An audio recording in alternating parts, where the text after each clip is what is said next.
بسم اللہ الرحمن الرحیم۔ ما ننسخ من آیت او ننسها نأت بخیر منها او مثلها۔ ما ننسخ من آیت، نہیں منسوخ کرتے ہم کوئی آیت، اور ننسها یا نہیں بھلواتے ہم۔ اندر دیکھو، پہلے آئے سمجھو۔ ننسها یا نہیں بھلواتے اس آیت کو ذہنوں سے، نأت بخیر منها لاتے ہیں بہتر اس سے، او مثلها یا اس کی مثل سے۔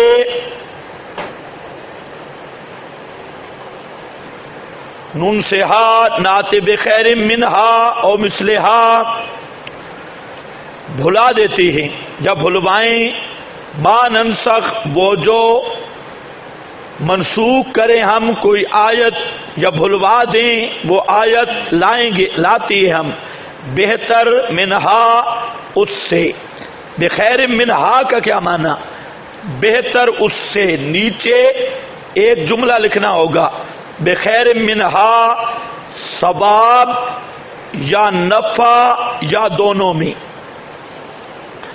ثواب یا نفع یا دونوں میں۔ اب یہ بات سمجھو ذرا، ثواب یا نفع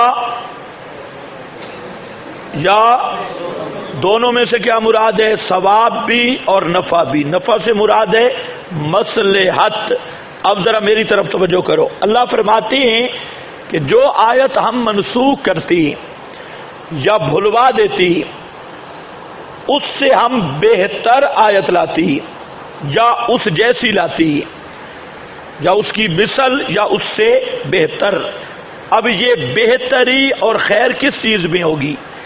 تو دو چیزیں، ایک ہے مصلحت حکم جس کو نفع کہہ سکتے ہیں، مصلحت کہہ سکتے ہیں، آدمیوں کے مصالحے، اور دوسرا ہے ثواب۔ یہ جو نیا حکم آئے گا اس میں مصلحت میں بہتر ہر صورت میں ہوگا، ثواب میں بسا اوقات پہلے حکم سے زیادہ ہوگا، اور بسا اوقات پہلے حکم سے ثواب میں کم بھی ہو سکتا ہے۔ لیکن جہاں جو خیر ہے باعتبار مصلحت کے، نفع کے، یہ حتمی ہوگا۔ ثواب میں بہتر ہونا یہ کوئی ضروری نہیں۔ مثلا پہلے روزہ تھا تو رات کو سونے کے ساتھ روزہ شروع ہو جاتا، نیند آ گئی، مغرب کے بعد، عشاء کے بعد روزہ شروع ہو گیا، ابتدا روزہ یہی تھا، تو اب اس میں مشقت زیادہ تھی، اور اجر اور ثواب کا ضابطہ ہے وہ مشقت پہ بڑھتا رہتا ہے۔ جتنی مشقت زیادہ ہوگی اتنا اجر اور ثواب زیادہ ہوگا۔ تو پہلے روزہ شروع ہوتا ہے مثلا عشاء سے مغرب، دوسری مغرب تک، تو اس میں مشقت زیادہ تھی، اس لیے اجر بھی زیادہ۔ لیکن جو دوسرا حکم آیا تو وہ دوسرا حکم صبح صادق سے مغرب تک کا، اس میں مشقت کم ہو گئی، ثواب کم ہو گیا، لیکن مصلحت پہلے کی نسبت نفع زیادہ ہے۔ مصلحت زیادہ ہے بندوں کے اعتبار سے کہ پہلے جو سو گیا وہ روزہ رکھا گیا، روزے دار صائم بن گیا، اب جناب پوری رات تک بیوی کے ساتھ تعلقات، کھانا پینا سب کچھ، تو اس میں یہ انفع للعباد ہے پہلے حکم کی نسبت۔ لیکن اجر و ثواب کے اعتبار سے پہلا حکم بہتر تھا، اور مصلحت اور نفع کے اعتبار سے یہ دوسرا حکم بہتر ہے۔ تو اس لیے میں کہہ رہا ہوں کہ یہ خیر مصلحت اور نفع میں تو ہے ہی ہے، لیکن ثواب میں، کبھی ثواب میں بھی بہتر ہوگا دوسرا حکم، اور کبھی صرف مصلحت کے لحاظ سے ثواب دوسرے حکم میں کم ہوگا، صرف مصلحت کے، کیونکہ ثواب کا ضابطہ مشقت ہے، جس قدر مشقت ہوگی اس قدر ثواب ملے گا۔ تو اس لیے میں نے آپ کو یہ جملہ یہاں پر کیا نکالا، بخیر منہا بولو شاباش، ثواب یا نفع یا دونوں میں؟ یہ بات سمجھ گئے یا نہیں؟ اسی طرح اور احکام میں تو بات اسی طرح چلے گی کہ بعض وہ ہوں گے جن کا ثواب کم ہوگا لیکن نفع اور مصلحت زیادہ ہوگی، بعض وہ احکام جو نئے ہیں ثواب بھی اور نفع بھی دونوں اعتبار سے پہلے حکم سے بہتر ہوں گے۔ تو یہ بات ذرا ذہن میں رکھ لو، نعت بخیر منہا او مثلہا، یا مثل اس کے یعنی ثواب میں نہ نفع اور مصلحت میں۔ اگلا جملہ لکھو یہاں، مثلہا پر یعنی ثواب میں نہ نفع اور مصلحت میں۔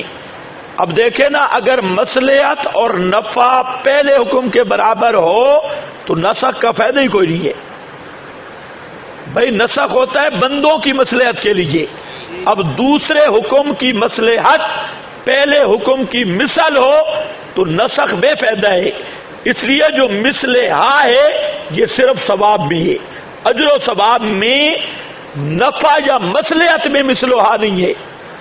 اس لیے میں نے کہا خیر کا اصل جو جہاں پر مدار ہے وہ کس پر ہے؟ نفع پر اور مصلحت پر۔ جو نیا حکم آئے گا مصلحت میں ہر لحاظ سے پہلے سے بہتر ہوگا ہر صورت میں، البتہ اجر میں ثواب میں کبھی پہلے حکم کے برابر ہوگا، کبھی پہلے حکم سے کم ہوگا، کبھی پہلے حکم سے زائد ہوگا، لیکن مصلحت اور نفع کے لحاظ سے ہر صورت میں خیر ہوگا۔ یہ بات اللہ کرے آپ کو سمجھ آ گئی ہو۔ تو خیر سے مراد کس میں خیر ہے؟ مصلحت کے اعتبار سے، نفع کے اعتبار سے۔ اور ثواب کی تین صورتیں کہ دوسرا حکم کبھی ثواب میں بھی ہوگا مثلہا، پہلے حکم کی طرح دونوں کا برابر ثواب ہوگا، اور کبھی خیر بہتر ہوگا ثواب میں پہلے حکم سے، اور کبھی کم ہوگا ثواب میں پہلے حکم سے۔ اس لیے تھوڑا سا مثلہا نیچے، یعنی ثواب میں نہ نفع اور مصلحت میں۔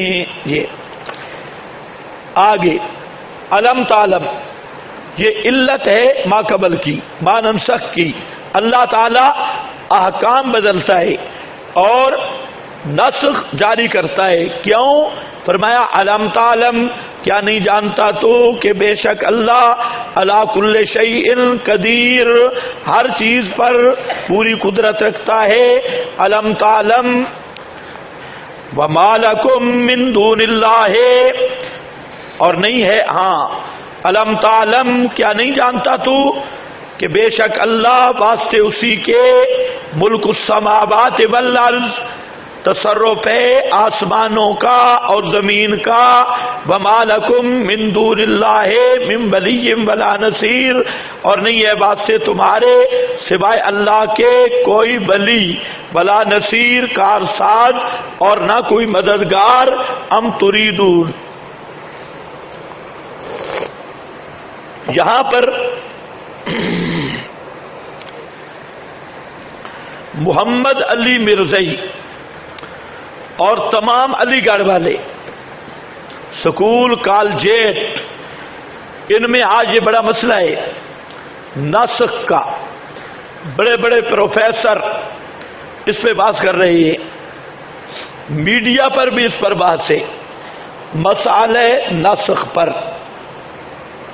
تو اس کے لیے چند باتیں ذہن میں رکھ لو۔ پہلی بات کہ یہود اور نصارہ نسخ فی الاحکام کے منکر ہیں، نسخ فی الشرائع یا نسخ ادیان، نسخ شرائع، نسخ احکام کے منکر ہیں۔ اور یہ سب یہود و نصارہ کی تحریک ہے۔ ان کا مقصد یہ ہے کہ جب نسخ کا انکار کریں گے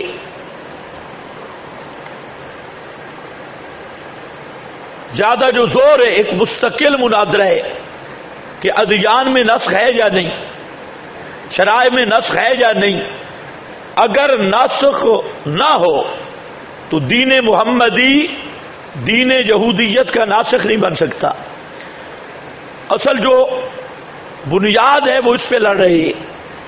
اس لیے ایک مستقل یہود نصارہ کے ساتھ بات چلتی ہے نسخ فی الادیان، نسخ فی الشرائع. وہ کہتی ہیں کہ نسخ عیب ہے.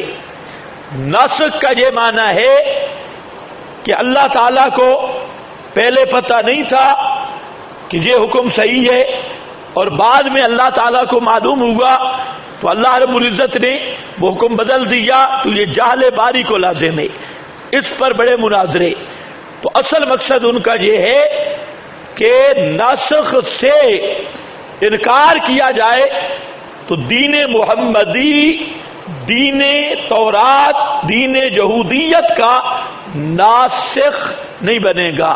اور اگر نسخ کو ثابت کیا جائے کہ نسخ جائز ہے تو پھر دین محمدی ناسخ ہوگا، وہ منسوخ ہوں گے. تو وہ بنیاد پہ یہ کہتے ہیں کہ نسخ نہیں. انہی یہود و نصارہ کی یونیورسٹیوں میں پڑھنے والے اور انہی سے متاثرین یہ طبقہ روشن خیالوں کا، انہوں نے بھی وہی اعتراض کیے نسخ پر جو یہود و نصارہ نے کیے اور اس کو عیب سمجھائے. لیکن ذرا باتیں دو ذہن میں رکھ لو. پہلی بات کہ نسخ بالکل جائز ہے، عقلاً فطرتاً برہاناً، تینوں دلائل اس پہ موجود ہیں. عقل و فطرت کی شہادت بھی. آپ ذرا دیکھیں یہ چیز مشاہد ہے. نسخ کا ہونا عین حکمت الہی ہے، جہل باری نہیں، اللہ تعالیٰ کی حکمت ہے. اور نسخ جیسے امور تکوینیہ میں ہوتا ہے اسی طرح امور تشریعہ میں بھی ہوتا ہے. امور تکوینیہ میں نسخ ہم دیکھتے ہیں دن ہے ختم، اس کی جگہ رات آ گئی، یہ بھی نسخ ہے. پہلے دن تھا، دن منسوخ ہوا، رات آ گئی، یہ امور تکوینیہ کا نسخ ہے. اسی طرح سردیاں تھیں، سردیوں کو ختم کر کے نیا موسم آ گیا، گرمیاں آ گئی، تو یہ امور تکوینیہ کا نسخ ہے. اسی طرح سورج نکلا تھا تو کمزور تھا، دوپہر پہ آیا تو اس نے اپنی جوانی دکھانی شروع کی، تو وہ بالتدریج اس میں تبدیلی آئی، پہلے اور بعد میں اور بعد میں اور، تو یہ امور تکوینیہ کا نسخ ہے. اسی طرح ایک تدریج ہے. بچہ ہے جب پیدا ہوتا ہے چھوٹا بچہ ہے اور پھر بوڑھا ہو گیا. اب اگر کوئی یہ اعتراض کرے کہ اللہ تعالیٰ کو پتا تھا کہ اس بچے نے بوڑھا ہونا ہے تو اس کو بوڑھا ہی کیوں نہیں پیدا کیا؟ اور نیچریوں کا ذہن آپ کو بتا رہا ہوں، وہ یہ کہتے ہیں اللہ تعالیٰ کو پتا تھا یہ حکم بدلنا ہے تو پہلے دن ہی وہ حکم کیوں نہیں دیا؟ تو آپ مسئلہ ایک بچہ پیدا ہو رہا ہے، اللہ کو پتا ہے کہ یہ بوڑھا ہوگا، بولو. جب اللہ کو پتا ہے تو پھر اس کو بوڑھا ہی پیدا کرنا چاہیے تھا. اور کوئی نیچری بوڑھا ہی پیدا ہوتا تو نیچری تو باہر آ جاتا لیکن ماں روانہ ہو جاتی. اللہ کرے آپ کو سمجھ آئے. ہاں بوڑھا ہی پیدا، یہ حکمت الہی ہے. یہ جو نسخ ہے امور تکوینیہ میں یہ اللہ تعالیٰ کے عین حکمت کے مطابق ہے. اس لیے پہلے امور تکوینیہ کو لو کہ بچہ کیوں پیدا ہوتا ہے جناب، جوان کیوں نہیں پیدا ہوا؟ تو ہم کہتے ہیں مہربانی تھوڑا سا سوچ لو، جوان آتا ہاں تو وہ اما جان بغیر ٹکٹ کے آگے جاتی. اس لیے بہتر یہی ہے کہ اللہ کے قوانین پر راضی ہونا چاہیے. منطقی بیٹھا تھا، منطقی روشن خیال، وہ درخت کے نیچے بیٹھا تھا، آم کا درخت تھا، اوپر سے آم گرا، ہاں دیکھ رہا تھا، ٹینڈ بھی کرائی ہوئی تھی اور دیکھ رہا تھا. کہہ رہا تھا کہ نیچے تربوز کی بیل تھی، وہ بڑے بڑے تربوز. وہاں پر اس نے سوچا، کوئی علی گڑھ یونیورسٹی کا فارغ تھا، اس نے سوچا، اس نے کہا یا اللہ تو بھی عجیب ہے، اتنا بڑا درخت ہے اور اس پہ اس کو اتنا سا پھل دیا، اور یہ ایک چھوٹی سی بیل ہے اور اس کو اتنا پھل دے دیا، یہ اٹھا ہی نہیں سکتی، نیچے پڑا ہے، اس کو سمجھ نہیں آ رہی، اوپر کوئی طوطا بیٹھا، آم گرا اور سیدھا اس کے سر میں، یہاں جب لگا اس کو خدایا شکر ہے یہ اوپر تربوز نہیں کھڑا تھا، اگر تربوز ہوتا میرا کام ہو جاتا۔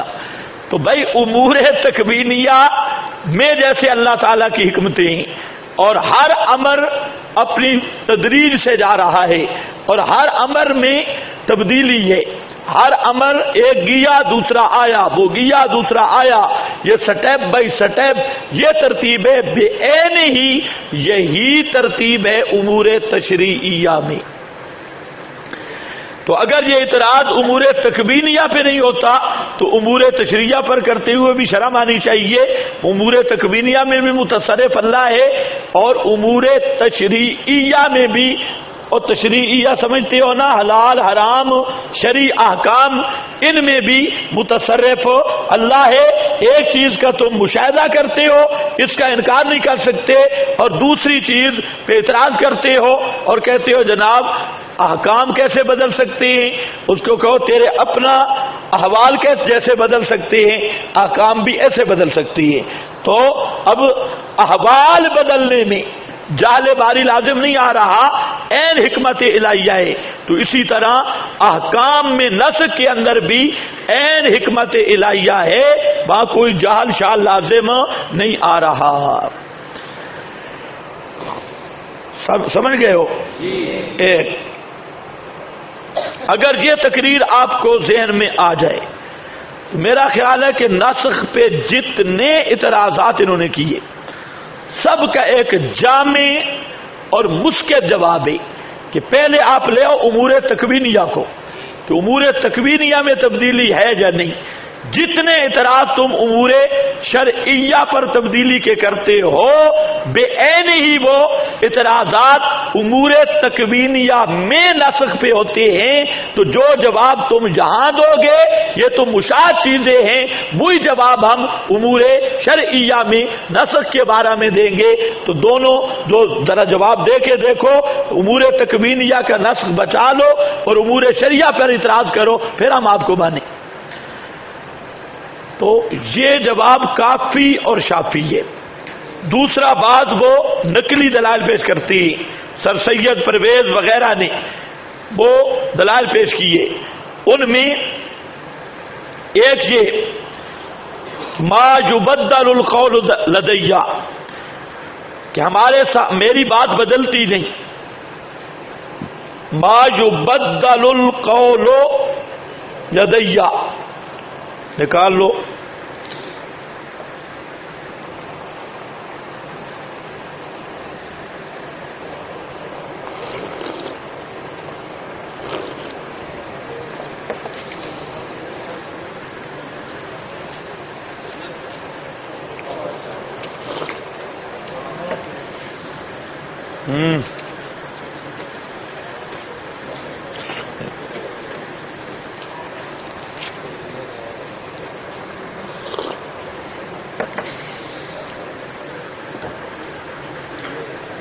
ما یبدل القول لدیہ،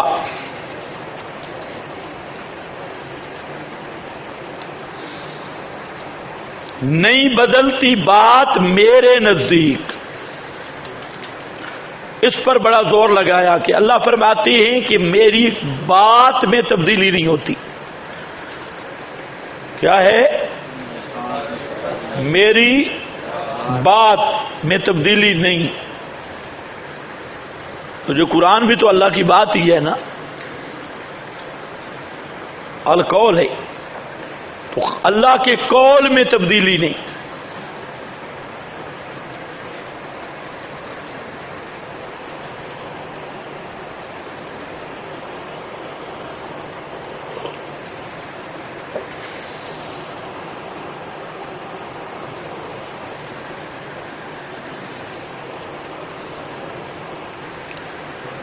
ہاں بھائی،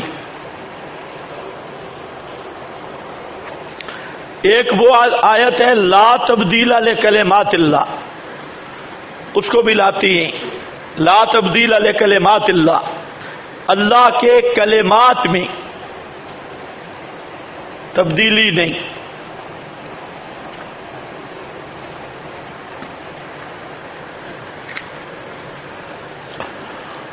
الجواب، انشاء میں، احکام میں، بس اخبار میں کوئی نسخ نہیں، کیونکہ اگر خبر میں نسخ ہو تو جھوٹ بنتا ہے۔ اللہ تعالیٰ خبر دے اور اس کو منسوخ کر کے دوسری خبر دے تو اس کا نام جھوٹ ہے، اللہ جھوٹ سے پاک ہے، تو نسخ فی الاخبار نہیں۔ نمبر دو، نسخ فی الوعد بھی نہیں، وہ بھی از قبیل اخبار ہے، صرف تغییر فی العنوان ہے۔ اور نمبر تین، حصی امور میں بھی نسخ نہیں، نسخ ہے صرف اور صرف فی الانشاء اور احکام، امر و نہی، یہ کرو یہ نہ کرو، تو نسخ کا مال صرف انشاء ہے۔ جہاں القول سے مراد القول الوعد، کیونکہ آگے ظلام آ رہا ہے کہ اللہ تعالیٰ نے جو وعدے کیے فرمایا وہ وعدوں کی خلاف ورزی نہیں ہوتی، ان اللہ لا یخلف المیعاد کے معنی میں ہے، اس میں تبدیلی نہیں ہوتی، کیونکہ اگر اللہ وعدہ کرے کہ نماز روزہ یہ ایمان قبول کرو اور جنت دوں گا، اور پھر اللہ رب العزت باوجود اس کے کہ آدمی مومن ہو سب کچھ ہو اپنے وعدے کی خلاف ورزی کرے، فرمایا یہ نہیں بات ہو سکتی، میں اپنے وعدے کو وفا کرتا ہوں، کیونکہ وعدے کی خلاف ورزی یہ عیب ہے اور سبحانہ یہ اللہ تعالیٰ کی تنزیہ کے خلاف ہے۔ تو اس لیے بات ذہن میں رہے کہ یہاں القول سے مراد ایک یہ معنی۔ دوسری بھی ایک بات سمجھو، دوسرا جواب کہ یہ جو نسخ فی الاحکام ہے یہ بحسب فہمنا، ہمارے ذہنوں میں تو یہ نسخ ہے، لیکن عند اللہ انتہائی مدت کا بیان ہے، انتہا حکم کی انتہا مدت کا بیان ہے۔ اللہ کے علم میں تھا کہ یہ حکم اب ہے اور اتنے عرصے کے بعد حکم یہ ہوگا، ہمارے علم میں نہیں تھا۔ جب وہ دوسرا حکم آیا تو پہلے حکم کی مدت کی انتہا بیان ہو گئی، ہم نے سمجھا تبدیلی ہوئی ہے، اللہ کے علم میں پہلے تھا کہ یہ حکم آئے گئی جہاں تک۔ یہ بات بھی آپ سمجھ گئے؟ تو وہاں پر کیا ما یبدل القول، اللہ نے فرمایا میرے ہاں کوئی تبدیلی نہیں۔ واقعی بات ہے اللہ کے ہاں تو کوئی تبدیلی نہیں، تبدیلی تو ہے تیرے اور میرے ہاں۔ تو اللہ تعالیٰ کے اعتبار سے تو نسخ کا معنی میں نے کیا کیا، انتہا مدت حکم۔ جیسے طبیب کو معلوم ہوتا ہے کہ ایک یہ نسخہ دوں گا، اس دوائی کے بعد دوائی بدلے گی، اب مریض کے علم میں نہیں ہوتا، طبیب کے علم میں ہوتا ہے۔ طبیب کا تو اندازہ ہوتا ہے، اللہ کا علم قطعی یقینی ازلی ہے۔ تو اللہ رب العزت بھی بطور حکمت کے اسے پتہ ہے کہ یہ حکم جہاں تک ہے اس کی لمیٹڈ مدت ختم، اس کے بعد نیا حکم شروع ہو جائے گا، تو اللہ کے علم میں ہے۔ تو اللہ کے اعتبار سے تو ایک حکم کی مدت کی انتہا کا بیان ہے، اور ہمارے فہم کے مطابق اس کو ہم کیا سمجھتی ہیں، نسخ۔ تو یہ نسخ لدیہ نہیں ہے، لدینا ہے، ہمارے ہاں ہے۔ تو اس لیے ما یبدل القول یدیہ کو پیش کرنا یہ تحریف ہے۔ دوسرا لا تبدیل لکلمات اللہ، اس میں کلمات اللہ، اس میں بھی یہی وعد وعید، وہ بھی علی سبیل التنزل، ورنہ وہاں سیاق کے مطابق ہے کہ اللہ رب العزت کے کلمات نہیں بدلتے، سنت اللہ نہیں بدلتی، تو کوئی مسئلہ نہیں، وہ سنت اللہ کلمات اللہ اس کی تبدیلی نہ ہو۔ لیکن بات ہو رہی ہے انشاء اور احکام کی، اس میں وہ خود کہتا ہے ما ننسخ من آیت اور ننسہا، یہ بھی تو قوانین الہی سے ہے، نسخ بھی کلمات سے ہے۔ تو کلمات نہیں بدلتے تو پھر مانا یہ ہوگا کہ نسخ ٹل نہیں سکتا، نسخ ہو کے رہے گا۔ اللہ کرے تمہیں سمجھ آئی ہو. اچھا خیر نہیں آئی تو اب بھی گزارا کرو. یہ ہو گیا. اب ایک اور بات ہے کہ نسخ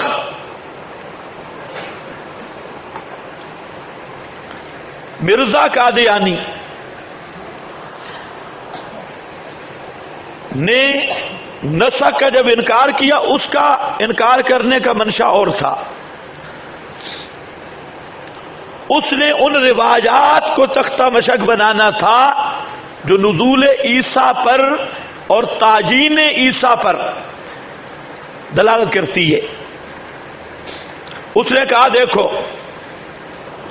اگر نسخ تم مانتے ہو، مرزا قادیانی کا میں نے غلط کہا ہے، مرزا قادیانی نیچری اور وہ دوسرا مرزئی ہے محمد علی. مرزا قادیانی خود نسخ کا قائل ہے، لیکن اس کی میں آپ کو بات بتاؤں گا کہ وہ کیسے قائل ہے. محمد علی مرزئی اور یہ علی گڑھ والے، یہ مرزا قادیانی نسخ کا قائل ہے. اچھا اب دوسری بات یہ ہے کہ انہوں نے ایک اعتراض کیا. پہلے ذرا ایک بات سمجھے کہ نسخ کا زمانہ کیا ہے، کہاں تک نسخ ہو سکتا ہے. تو ہمارے نزدیک نسخ کا زمانہ ہے انقطاع الوحی کا زمانہ. کون سا؟ انقطاع الوحی. جب وہی منقطع ہو گئی نسخ ختم. انقطاع وحی بے وفات رسول اللہ صلی اللہ علیہ وسلم، آپ کی وفات کے بعد نسخ نہیں ہو سکتا. نسخ جاری رہا آپ کی وفات تک، جب وحی کا سلسلہ جاری تھا. نسخ کی چند صورتیں ہیں. ایک صورت یہ ہے کہ قرآن کریم کے اندر جو نسخ ہے وہ تقسیم کر رہا ہوں کہ ایک صورت یہ ہے کہ آیت بھی منسوخ، حکم بھی منسوخ. آیت بھی منسوخ، حکم بھی منسوخ. دوسری آیت منسوخ، حکم باقی. آیت منسوخ جیسے الشیخ و الشیخہ والی، جو شادی شدہ مرد عورت زنا کرے اس کی سزا رجم ہے، تو آیت رجم الفاظ منسوخ ہیں لیکن حکم باقی ہے. دو. تیسرا کہ حکم آیت باقی ہو، تلاوت باقی ہو اور حکم منسوخ ہو. کتنی صورتیں آ گئی؟ 3. نظم منسوخ، حکم منسوخ. نظم منسوخ، حکم باقی. نظم باقی، حکم منسوخ. یہ 3 صورتیں بنتی ہیں. اب یہ جو تیسری صورت ہے کہ آیت موجود ہے مصحف میں لیکن حکم باقی نہیں، اس میں بڑا اختلاف ہوا. متقدمین حضرات نے 500 آیت کو منسوخ مانا کہ موجودہ قرآن میں 500 آیت منسوخ ہے. اور وجہ اس کی یہ ہے کہ نسخ کے معنی میں اختلاف ہے. متقدمین کے نزدیک نسخ کا معنی عام ہے. توسع نسخ کے مفہوم میں کئی مطلق کو مقید کیا، انہوں نے نسخ کہہ دیا. عام کی تخصیص ہوئی، انہوں نے نسخ کہہ دیا. اسی طریقہ سے کوئی بیان ہوا، انہوں نے نسخ کہہ دیا. تو ان کے ہاں توسع ہے نسخ کے مفہوم میں، تو ان کے ہاں 500 آیت بن گئی. اور سیوطی نے بات کی ہے نسخ پر اور بعض دیگر حضرات نے، تو انہوں نے اس قرآن میں 20 آیتیں جو قرآن کے اندر موجود ہیں لیکن ان کا حکم باقی نہیں رہا، منسوخ ہیں، وہ 20 آیات انہوں نے کہی ہے. حضرت شاہ ولی اللہ رحمہ اللہ نے الفوز الکبیر میں 15 کا معنی بیان کر دیا. 15 آیات کا ایسا معنی بیان کیا کہ وہ منسوخ نہیں ہیں، ان کا اب بھی معنی باقی ہے. 5 آیات حضرت شاہ ولی اللہ نے فرمایا کہ وہ منسوخ ہیں. مولانا حسین علی رحمت اللہ علیہ انہوں نے ان 5 آیات کی بھی توجیہ کر دی، اور ان کا دعویٰ ہے کہ اب جو قرآن پاک موجود ہے تیسری قسم نسخ کی کہ آیت موجود ہو اور حکم باقی نہ ہو، یہ پورے قرآن میں ایک آیت بھی نہیں۔ جتنی آیات ہیں ان کا معنی مفہوم بن سکتا ہے اب بھی، اور انشاءاللہ ساتھ ساتھ میں آپ کو بتاؤں گا کہ شاہ ولی اللہ 5 پہ رکے، لیکن حضرت مولانا حسین علی صاحب رحمہ اللہ انہوں نے ان کی بھی ایسی توجیحات، ایسا معنی بتا دیا جس سے موجودہ قرآن کریم میں ایک آیت بھی ایسی نہیں رہتی جس کو منسوخ کہا جائے کہ اس کا حکم منسوخ ہے۔ اب یہ کمال ہے یا عیب ہے؟ 3 صورتیں اور ایک فائدہ سمجھ لو، پتہ نہیں کتنا نمبر آ رہا ہے فائدہ، 3 ہے یا 4؟ اور فائدہ سمجھ لو کہ نسخ کی 4 صورتیں ہیں، ایک تو یہ 3 ہے کتاب اللہ میں، 4 دوسری نسخ الکتاب بالکتاب، قرآن کریم کی آیت کا قرآن سے نسخ، نسخ الکتاب بالسنہ، بالسنہ سے مراد اجل حدیث المتواتر، حدیث متواتر سے قرآنی حکم کا منسوخ ہونا، نسخ الکتاب بالسنہ، نسخ السنت بالکتاب، حدیث کا قرآن سے منسوخ ہونا، اور نسخ السنت بالسنہ، سنت کا سنت سے منسوخ ہونا۔ کتنی چیزیں ہو گئی؟ 4۔ نسخ الکتاب بالکتاب، کتاب آیت کا آیت سے منسوخ ہونا، نسخ الکتاب بالسنہ، سنہ سے مراد اجل حدیث المتواتر، حدیث متواتر سے قرآنی حکم کا منسوخ ہونا، اور نمبر 3 کیا ہے؟ نسخ السنت بالکتاب، حدیث کا قرآن سے منسوخ ہونا، نسخ السنت بالسنہ، سنت کا سنت سے منسوخ ہونا، لیکن دونوں قوت میں برابر ہو، قوت اس لیے وہاں جو ہے نسختی کا اگر حکم موجود ہے تو پھر نسخ ہوگا حدیث متواتر سے، کیونکہ قطعیت میں تب برابری ہوگی کہ وہ کیا ہو، نص قطعی کے منزلہ تب بنے گی کہ حدیث متواتر ہو۔ یہ 4 صورتیں ہیں۔ اب اس پر اشکال ہے، اشکال یہ ہے کہ حضرت فاروق اعظم نے مصارف زکوٰۃ میں سے مؤلفۃ القلوب کو منسوخ قرار دیا۔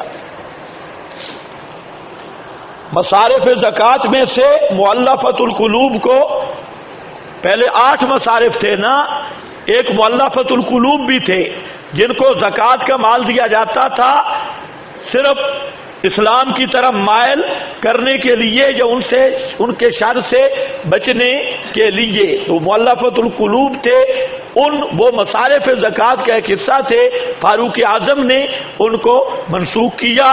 ایک تو یہاں پر اہل تشیع نے تو یہ اعتراض کیا کہ دیکھو فاروق اعظم نے صریح قرآن پاک کی مخالفت کی، انہیں تو جو اعتراض کر لیا، اور یہ جو شیطان اللہ پشاوری ہے اس نے بھی یہی کہا کہ 52 مقام حضرت عمر نے نصوص کتاب و سنت کے خلاف کیا، تو ان کو ایسی نظر آتی ہے۔ خیر، دوسرا مسئلہ یہ آیا کہ حدیث میں آتا ہے حضرت عیسیٰ علیہ السلام آئیں گے، یضع الجزیہ، حضرت عیسیٰ جزیہ والے حکم کو منسوخ کر دیں گے۔ تو حضرت اس کا مطلب یہ ہوا کہ آپ نے کہا کہ نسخ ہے انقطاع وحی تک کا زمانہ، اس کے بعد احکام منسوخ نہیں ہوتے، اور آپ نے 4 چیزیں بتائیں، نسخ الکتاب بالکتاب، نسخ الکتاب بالسنہ، نسخ السنت بالکتاب، نسخ السنت بالسنہ، یہ 4 چیزیں بتائی ہیں۔ تو حالانکہ قول فاروق اعظم یہ 4 میں سے نہیں، اور حضرت عیسیٰ کا قول یہ 4 میں سے نہیں، تو حضرت عیسیٰ آئیں گے، یضع الجزیہ، جزیہ کو منسوخ کریں گے، یقتل الخنزیر، خنزیر کو قتل کریں کریں گے تو احکام شریعہ کے میں بعض کے اندر وہ نسخ کریں گے، تو اس کا معنی تو یہ ہوا یا تو یہ روایات قرآن کے خلاف ہیں یا پھر نسخ کو بعد میں بھی مانو۔ اب آگے کئی پارٹیاں ہو گئی، مرزا قادیانی آیا، اس نے اسی کو دلیل بنایا جزا الجزیہ، حضرت فاروق اعظم کہ وہ ایک صنف کو نکالنا، اس نے کہا کہ نسخ ہو سکتا ہے، میں بھی جہاد کو منسوخ کرتا ہوں۔ مرزا نے کیا کہا؟ میں نے جہاد کو، آپ بولتے کیوں نہیں؟ آپ کا بھی یہی نظریہ ہے؟ پھر بولو، جہاد کو کیا کرتا ہوں؟ منسوخ۔ تو جہاد کی ساری آیات منسوخ، اور بھی بات چیزیں منسوخ کی۔ تو اسی طرح بریلویوں، یہ جو اکبری دین ایجاد ہوئے، دین اکبری، وہ بھی اسی بنیاد پہ، یہ جو فیضی تھا، ملا فیضی، فیض الحسن فیضی، یہ بڑا بدمعاش تھا اور بڑا تکڑا، ایسا مولوی دنیا میں اس کے مسئلوں میں نہیں تھا۔ اس نے ایک کتاب لکھی ہے تفسیر سواطع الالہام، میرے پاس ہے 2 جلدوں میں، سواطع، پورے قرآن کی اس نے تفسیر لکھی، اور کمال یہ کیا ہے فیضی نے کہ پوری تفسیر میں ایک لفظ ایسا نہیں آنے دیا جو نکتے والا ہو، ساری غیر منقوط تفسیر ہے، غیر منقوط لفظوں کا انتخاب کیا۔ اہل عرب حیران ہو گئے، عرب دنیا اب تک حیران ہے کہ پوری تفسیر لکھ گیا اور ایک بھی نکتے والا لفظ نہیں لایا، بغیر نکات کے وہ انتخاب کیا، اور ہے بھی تفسیر سواطع الالہام، عام مل رہی ہے، اس کو آپ دیکھیں حیران ہو جائیں گے۔ تو یہ جو فیض الحسن فیضی تھا، یہ بڑا بے ایمان تھا، اس نے اکبر بادشاہ کو مشورہ دیا کہ پرانے دین پر 1000 سال گزر گئے،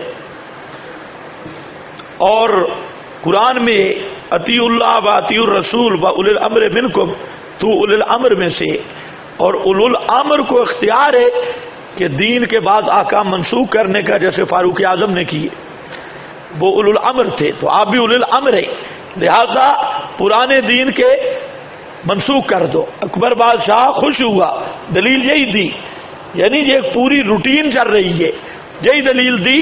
اکبر بادشاہ آیا، اس نے کہا لا تنکحوا المشرکات منسوخ ہے، ہندو لڑکیوں سے نکاح کرو، شراب کی حرمت منسوخ ہے، پیو، نوجوانوں کو ہندو لڑکیاں اور مسلمان بچیاں ہندوؤں کے نکاح میں، اور ایک نیا مذہب دین اکبری، اس کی لمبی داستان ہے، وہ اسی ضابطے پہ ایجاد ہوا کہ حکمرانوں کو نسخ کا اختیار ہے، اور یہی وجہ ہے جو ہمارے حکمران ہیں یہ بھی سارے اکبر بادشاہ کے بچے ہیں، یہ بھی اسی کے۔ اب یہ کیا کہتے ہیں، مولوی کچھ گنجائش نکالے سود میں، انہوں نے سمجھا کہ مولویوں کے اختیار ہے سود کو منسوخ کرنے کا، اور حکمرانوں کو اختیار ہوتا ہے احکام کو منسوخ کرنے کا۔ اس لیے بات ذہن میں رہے کہ بعد رسول اللہ کے صلی اللہ علیہ وسلم کے احکام میں نسخ کا عقیدہ رکھنا یہ واضح کفر ہے، واضح زند کا ہے، اور پوری شریعت محمدیہ سے بغاوت اور انکار ہے۔ اسی بنیاد پہ مجدد نے فتویٰ دیا تھا کہ یہ اکبر بادشاہ مرتد ہے، اور اس کے خلاف آواز اٹھائی تھی مجدد الف ثانی نے، وہ پوری تاریخ پڑھ لینا۔ تو اب رہا یہ مسئلہ کہ فاروق اعظم نے نسخ منسوخ کیا، قطعا نہیں، فاروق اعظم نے نسخ کو ظاہر کیا۔ وہ جو صنف ہے مؤلفۃ القلوب والی، وہ از قبیل انتہاء الحکم بانتہاء علتہ، انتہاء الحکم بانتہاء علتہ کے قبیل سے ہے۔ وہ حکم جو تھا مؤلفہ والا وہ خود قرآنی ضابطے سے منسوخ ہوا، حضرت فاروق اعظم نے اس ضابطے کو لاگو کیا ہے، نہ کہ مؤلفۃ القلوب کو منسوخ کیا۔ ان کا نسخ ہوا از قبیل انتہاء الحکم بانتہاء علتہ۔ رہ گیا یضع الجزیہ، تو یضع الجزیہ حضرت عیسیٰ نہیں منسوخ کریں گے، خود نبی کریم علیہ السلام نے جزیہ کی مدت بیان کر دی، تب تو حدیث میں آیا کہ جزیہ کا حکم رہے گا حضرت عیسیٰ تک، اور حضرت عیسیٰ کے دور میں جزیہ کا حکم ختم ہو جائے گا، اس کا اعلان محمد مصطفیٰ کر رہے ہیں۔ تو گویا جزیہ والے حکم کی انتہائی مدت کا تعین نبی کریم علیہ السلام نے کیا ہے، نہ یہ کہ حضرت عیسیٰ اپنی طرف سے آ کے اس حکم کو منسوخ کر دیں گے۔ اور کوئی سمجھے بھی ہو یا نہیں، اس کا تو نبی علیہ السلام نے اعلان کر دیا ہے، تو آپ کی زبان سے منسوخ ہو رہا ہے، حضرت عیسیٰ کی زبان سے تھوڑا ہی منسوخ ہوگا۔ خیر اب آؤ، کچھ ہو گیا، اتنا کافی ہے۔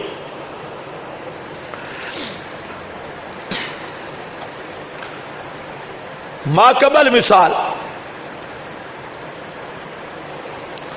رائنا کو ہٹایا، انظرنا کو رکھ دیا، ما ننسخ من آیت، رائنا کو ہٹایا، انظرنا کو رکھ دیا، سمجھ گئے یا نہیں؟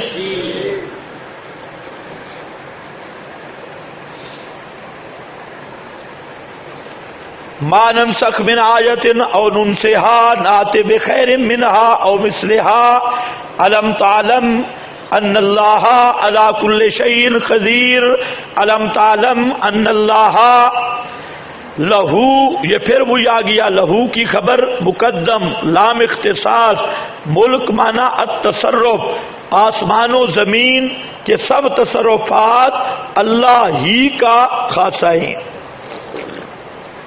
ان میں نسخ بھی ہے۔ وما لکم من دون اللہ من ولی ولا نصیر،